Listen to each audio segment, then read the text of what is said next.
सतनाम श्री वाहिगुरु।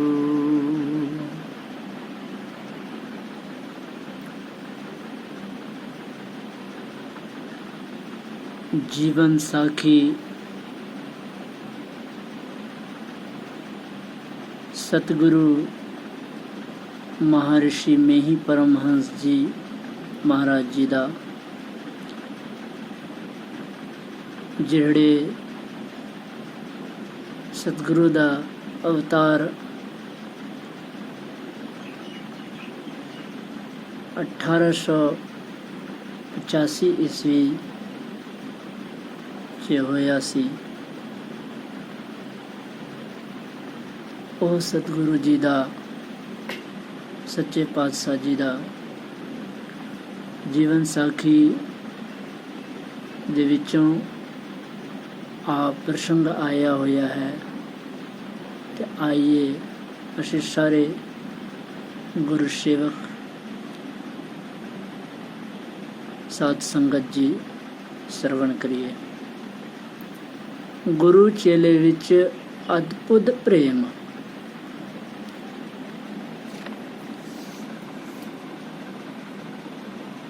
जे गुरु झिड़के तां मिठा लागे, जे बख्शे तां गुरु वडियाई। गुरमुख बोलहि सो थाई पाई, मनमुख किछ थाई ना पाई। सन 1913 ईस्वी दे 13 जनवरी ਨੂੰ ਸਾਲਾਨਾ ਸਤਸੰਗ ਸੰਮੇਲਨ ਪੂਰਨ ਕਰਾਉਣ ਲਈ ਬਾਬਾ ਸਾਹਿਬ ਖੁਦ ਕਟਿਹਾਰ ਪਹੁੰਚੇ। ਸਹੀ ਸਮਾਂ ਤੋਂ ਹੀ ਗੁਰੂਦੇਵ ਜੀ ਵੀ ਧਰਾਰਾ ਤੋਂ ਕਟਿਹਾਰ ਪਹੁੰਚ ਗਏ। ਉੱਥੇ ਦਾ ਸਤਸੰਗ ਪੂਰਨ ਕਰਕੇ ਬਾਬਾ ਸਾਹਿਬ ਮੁਰਾਦਾਬਾਦ ਲਈ ਚੱਲ ਪਏ ਅਤੇ ਉਹਨਾਂ ਨਾਲ ਹੀ ਗੁਰੂਦੇਵ ਜੀ ਵੀ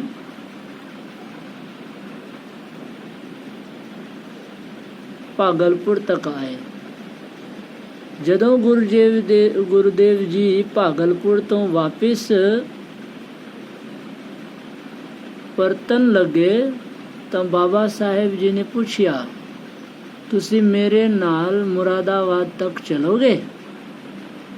ਗੁਰੂਦੇਵ ਜੀ ਨੇ ਬੇਨਤੀ ਕੀਤੀ, ਜਦੋਂ ਸਰਕਾਰ ਦੀ ਆਗਿਆ ਹੋ ਗਈ ਹੈ ਤਾਂ ਮੈਂ ਜ਼ਰੂਰ ਹੀ ਚਲਾਂਗਾ। ਫਿਰ ਉਹਨਾਂ ਨੇ ਪੁੱਛਿਆ, ਤੁਸੀਂ ਕਿੰਨੇ ਦਿਨਾਂ ਤੱਕ ਉੱਥੇ ਠਹਿਰੋਗੇ? ਗੁਰੂਦੇਵ ਜੀ ਬੋਲੇ, ਮਾਘ ਮਹੀਨੇ 15 ਫਰਵਰੀ ਤੱਕ ਮੈਂ ਉੱਥੇ ਠਹਿਰਾਂਗਾ। ਮੁਰਾਦਾਬਾਦ ਪਹੁੰਚਣ ਤੇ ਤੀਜੇ ਹੀ ਦਿਨ ਗੁਰੂਦੇਵ ਜੀ ਪਾਸੋਂ ਹੋਈ ਗਲਤੀ ਦੇ ਕਾਰਨ ਬਾਬਾ ਸਾਹਿਬ ਨਾਰਾਜ਼ ਹੋ ਗਏ। ਉਹਨਾਂ ਨੇ ਆਦੇਸ਼ ਦਿੱਤਾ, ਬਸ ਹੁਣ ਤੁਸੀਂ ਇੱਥੇ ਚਲੇ ਜਾਓ। ਇਹ ਸੁਣ ਕੇ ਹੀ ਗੁਰੂਦੇਵ ਜੀ ਉੱਥੋਂ ਧਰਾਰਾ ਲਈ ਰਵਾਨਾ ਹੋ ਗਏ।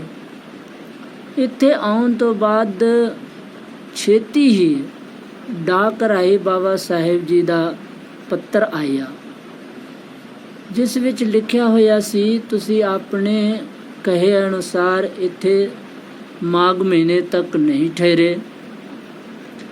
ਇਹ ਪੱਤਰ ਪੜ੍ਹ ਕੇ ਗੁਰੂਦੇਵ ਜੀ ਦਾ ਦਿਲ ਡਰਿਆ ਅਤੇ ਘਬਰਾਇਆ। ਗੁਰੂਦੇਵ ਜੀ ਨੇ ਮਿੰਨਤ ਕਰਦੇ ਹੋਏ ਇੱਕ ਮੁਆਫੀ ਪੱਤਰ ਲਿਖ ਕੇ ਬਾਬਾ ਸਾਹਿਬ ਜੀ ਦੀ ਸੇਵਾ ਵਿੱਚ ਭੇਜ ਦਿੱਤਾ।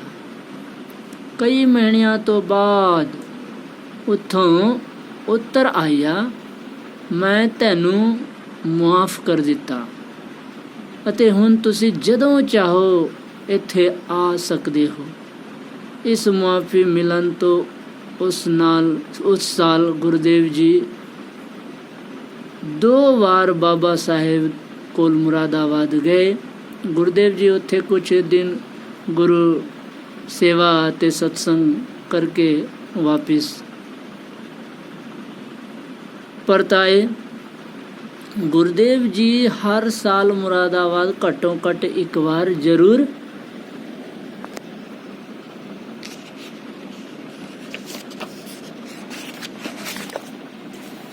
ਬਾਬਾ ਸਾਹਿਬ ਜੀ ਦਾ ਦਰਸ਼ਨ ਅਤੇ ਉਹਨਾਂ ਦਾ ਸਤਸੰਗ ਸੁਣਨ ਲਈ ਜਾਇਆ ਕਰਦੇ ਸਨ। ਗੁਰਦੇਵ ਜੀ ਜਦੋਂ ਬਾਬਾ ਸਾਹਿਬ ਜੀ ਦੇ ਦਰਸ਼ਨਾਂ ਨੂੰ ਜਾਂਦੇ ਤਾਂ ਹਰ ਵਾਰ ਆਉਂਦੇ ਹੀ ਬਾਬਾ ਸਾਹਿਬ ਪੁੱਛਦੇ, ਇੱਥੇ ਕਿੰਨੇ ਕੁ ਦਿਨ ਠਹਿਰੋਗੇ?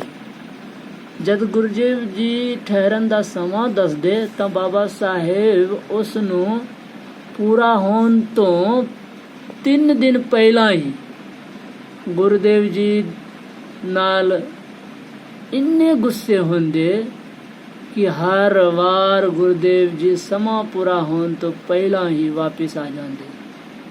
ਬਾਰ-ਬਾਰ ਇਸ ਤਰ੍ਹਾਂ ਹੁੰਦਾ ਦੇਖ ਕਿ ਗੁਰਦੇਵ ਜੀ ਨੇ ਇਹ ਨਿਸ਼ਚੈ ਕੀਤਾ ਕਿ ਹੁਣ ਬਾਬਾ ਸਾਹਿਬ ਜੀ ਨੂੰ ਵਾਪਿਸ ਆਉਣ ਦੇ ਸਮਾਂ ਬਾਰੇ ਕੁਝ ਦੱਸਾਂਗਾ ਹੀ ਨਹੀਂ।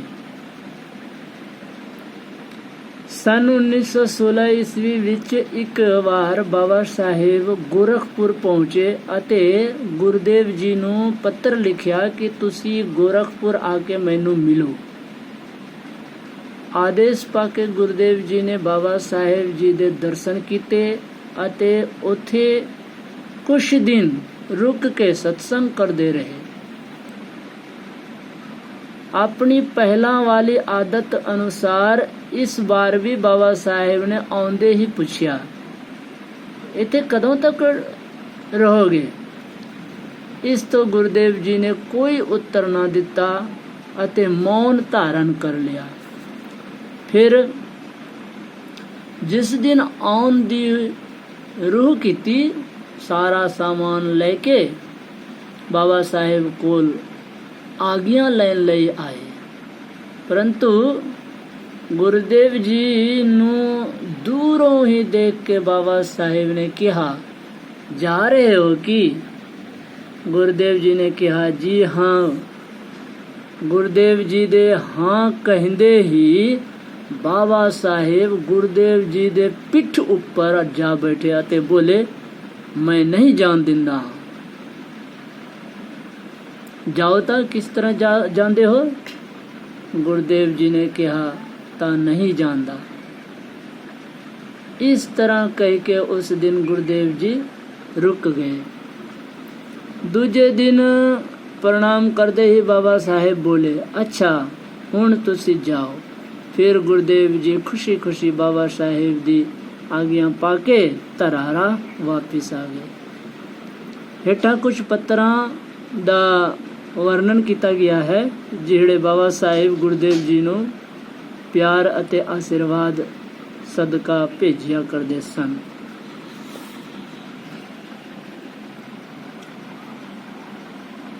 श्रीमान जी, चिट्ठी आई, ਤੁਹਾਡੇ ਲਈ ਮੱਥਾ ਟੇਕਦੇ ਹਾਂ ਅਤੇ ਤੁਹਾਡੇ ਤੋਂ ਜ਼ਿਆਦਾ ਸੰਤਮਤ ਵਿੱਚ ਕੋਈ ਆਦਮੀ ਨਹੀਂ ਹੋ ਸਕਦਾ। ਤਨ ਮਨ ਅਤੇ ਧਨ ਨਾਲ ਗੁਰੂ ਦੀ ਸੇਵਾ ਕਰਨੀ ਚਾਹੀਦੀ। ਜਿਹੜਾ ਮਨੁੱਖ ਗੁਰੂ ਦੀ ਸੇਵਾ ਨਹੀਂ ਕਰੇਗਾ ਕਿਸੇ ਵੀ ਦੇਸ਼ ਵਿੱਚ ਕਾਮਯਾਬ ਨਹੀਂ ਹੋ ਸਕਦਾ। ਉਹ ਚਾਹੇ ਜਿੰਨੀਆਂ ਮਰਜ਼ੀ ਕਿਤਾਬਾਂ ਪੜ੍ਹੇ।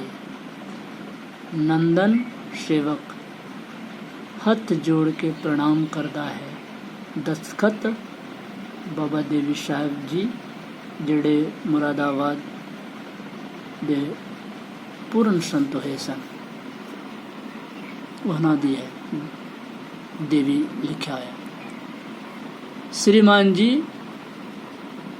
ਦੂਜੀ ਚਿੱਠੀ ਹੈ।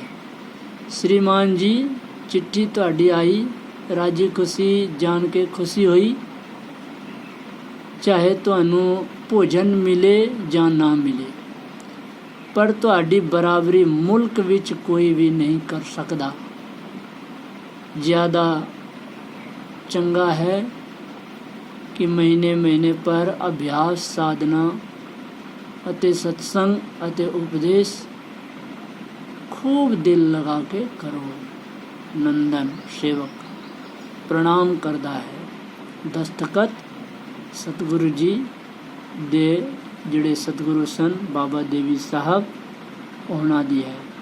देवी मुरादाबाद दे महान पूर्ण संत।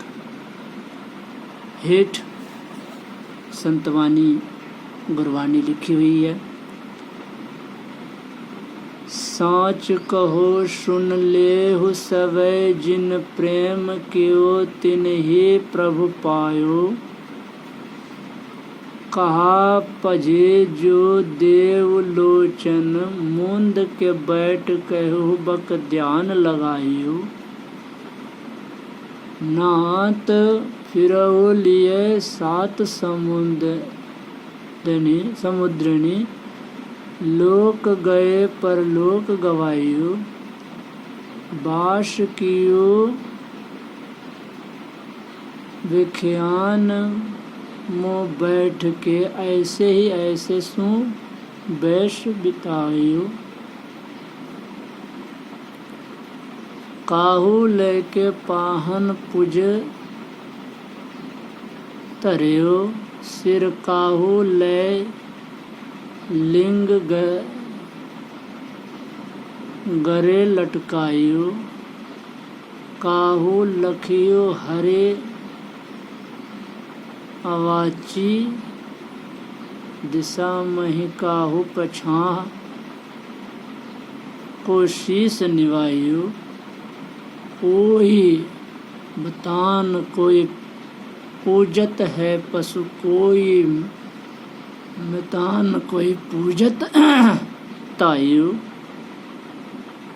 कुरक या ओहो छौ सभी जग श्री भगवान को भेद न पाए।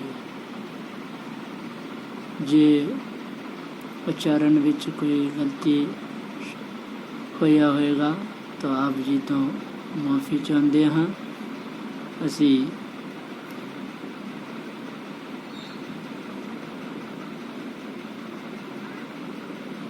कोई विद्वान नहीं हाँ या कोई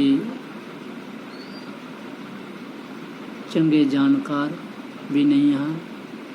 बस माड़ा मोटा जड़ा गुरु साहिबान ਦੀ ਬਖਸ਼ਿਸ਼ ਨਾਲ ਪ੍ਰਾਪਤ ਹੋਇਆ ਹੈ।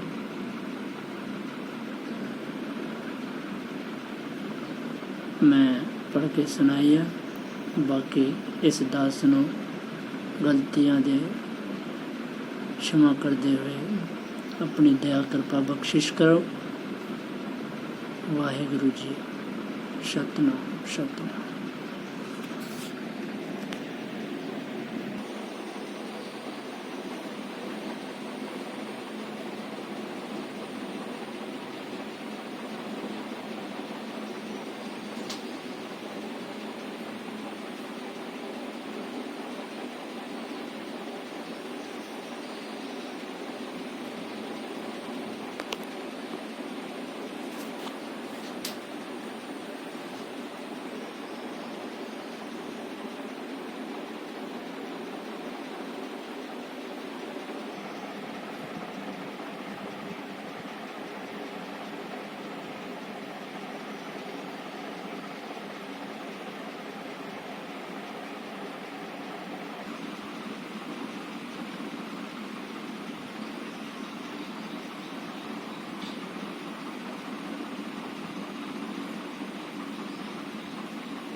ਆਪ ਜੀ ਸੇ ਬੇਨਤੀ ਹੈ ਕਿ ਇਸ ਸੰਤ ਮਤ ਸਾਧਨਾ ਅਤੇ ਮਹਰਸ਼ੀ ਗੁਰੂਕੁਲ ਦੀ ਸਥਾਪਨਾ ਉਹਨੂੰ ਇਸ ਮੰਦਰ ਨੂੰ ਬਣਾਉਣ ਲਈ ਆਪਣੇ ਨੇਕ ਕਮਾਈ ਤੋਂ ਥੋੜਾ ਜਿਹਾ ਸਹਿਯੋਗ ਦਾਨ ਦੇ ਕੇ ਇਸ ਨੇਕ ਕਾਰਜ ਤੋਂ ਸਹਾਇਤਾ ਕਰਕੇ ਪੁੰਨ ਦਾ ਭਾਗੀ ਬਣੋ ਅਤੇ ਧਰਮ ਦੇ ਪ੍ਰਚਾਰ ਵਿੱਚ ਆਪਣਾ ਸਹਿਯੋਗ ਕਰਕੇ ਆਪਣੇ ਮਨੁੱਖ ਜੀਵਨ ਨੂੰ ਸਾਰਥਕ ਤੇ ਸਫਲ ਬਣਾਓ। ਸਤਿਗੁਰੂ ਜੀ ਆਪ ਜੀ ਨੂੰ ਸਦਾ ਚੜ੍ਹਦੀ ਕਲਾ ਰੱਖੇ। ਸਤਿਨਾਮ ਸ੍ਰੀ ਵਾਹਿਗੁਰੂ।